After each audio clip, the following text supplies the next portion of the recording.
in total for the O1 visa. You can think of around. And how does the O1 application look like? I bring this also only if there's a massive red flag. I think he would reject it. If we are looking further into the passport, we can see that the US government has put some sticker into it. The O1 visa by definition specifically calls you extraordinary. But what does mean extraordinary? So how do you get the O1 visa? So how was my journey here? I think extraordinary is a wild card word. In the case of the O1 visa, you have to prove to the US government, so prove to the US government that you're extraordinary. And how do you prove that? If you enjoy this content so far, please give a quick like on this video now. So you have to be really good in one specific aspect, whether this is sports, arts, science, or business. And in my case, it was the case that I started new the company. I raised 2.2 million funding also with the company. We are working internationally with different kind of users and clients. And I have also already studied in the US, as I studied in Oklahoma, and as well as I was an exchange student in the University of California, Santa Cruz. And additionally, I have been working for Swiss companies, as well as studied my master's in Denmark. And all that together maybe makes me a bit extraordinary in the terms of the application you do there. And how does the O1 application look like? I bring this also here with you. So as you see, these are many papers. Literally, I don't know who likes to read through all that. I wouldn't. And this is actually just half the application because the other half I don't have anymore. And so yeah, this O1 visa application I have here right now in my hand. This was basically what the officers in the US were reading when they were having to decide whether Jan Heimes is an extraordinary person or not. And here many things inside, and specifically the seed funding of 2.2 million is here included many times, different kind of press releases, as well as my previous YouTube channel, which had around 20,000 subscribers with my ex-girlfriend. And this is also somewhat of an achievement. Additionally, we launched product number 3 in the category of productivity on Product Hunt. So that's also something which they respected. Also the incorporation documents of the company. Additionally, also our bank statements, which really state that we also raised this amount. Visa sponsor is actually the company. We have here my master's degree from the University of Denmark. Extracurricular activities such as social activities I did outside of university. We have also my bachelor's degree inside here. I did different kind of classes. Once I did Udacity. We have here my exchange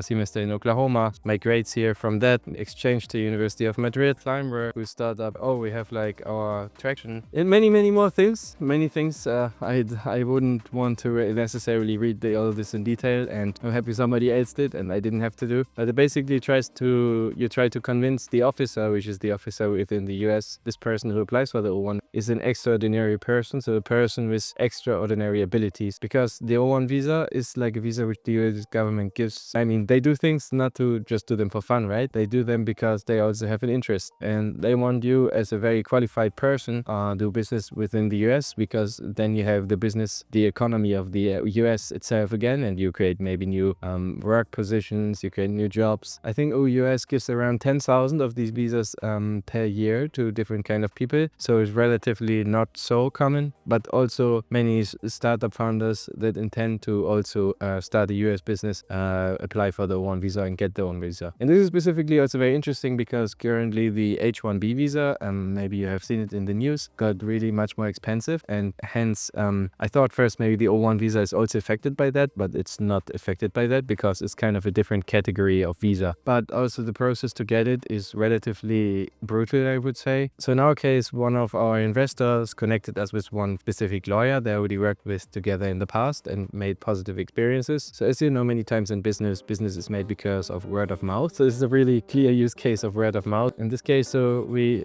gave the work to one specific lawyer that we worked with. So what we needed to do basically when we worked with this lawyer is we needed to upload all our information, as I have stated here before, like my bachelor's degree, my extracurricular work, my previous kind of salaries, my previous pay slips, anything that kind of proves that I do really am who I am. And we had to upload very many documents. I think we spent maybe a day in total of time, a total work day, just to maybe find these documents and upload these documents.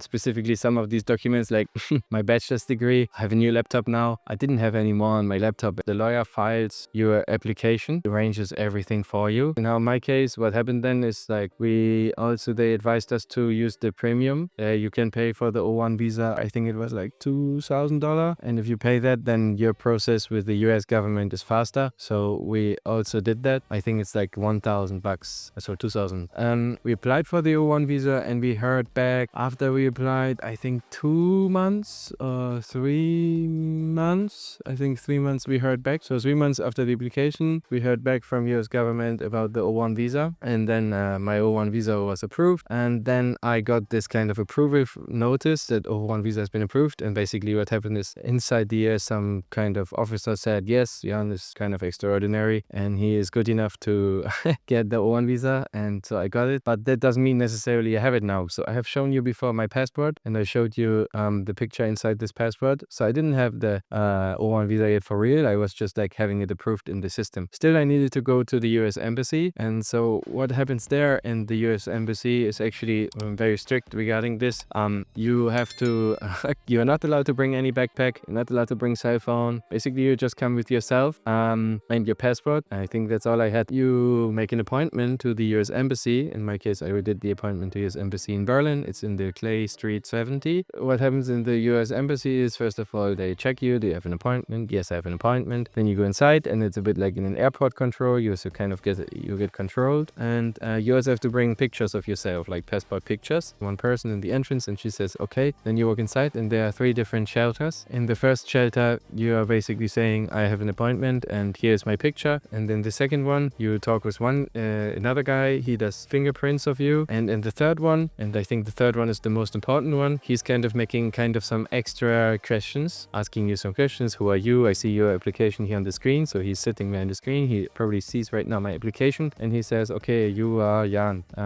Why are you applying for the O-1 visa? What are you going to do when you are in the US? What is your business doing? I see you on a business. What makes you extraordinary? Why are you extraordinary? And he's not like, I think, declining the visa or something. He's just kind of making a sanity check, because also afterwards he said to me, theoretically I don't care that much. I just care to make sure that you are like not a weird person somehow. She's kind of like doing cross check, because you already have the O-1 visa approved in the system. And I think the power of this person who is in this seat, only if there's a massive red flag, I think he would reject it. And so then I left my passport with them and I got like a paper that said O-1 visa is approved. And that was it. 2 weeks later, I get the passport shipped to my place. In total for the O-1 visa, you can think of around $10,000, so 10,000 US dollar for all the things together. We have like $20 for the mailing, $180 for the visa appointment, and I-160, and you pay around $9,000 to the lawyer. So in total also from start finish, I mean, I have my passport now with the visa inside. I think we started to do it maybe in March, and as you see in my passport here, it states actually 30th of March expiration date, issue date 26th of August. So I think we started like in April, so 5 months actually from first kind of interaction to final acceptance letter. To be honest, I didn't find it relatively a very stressful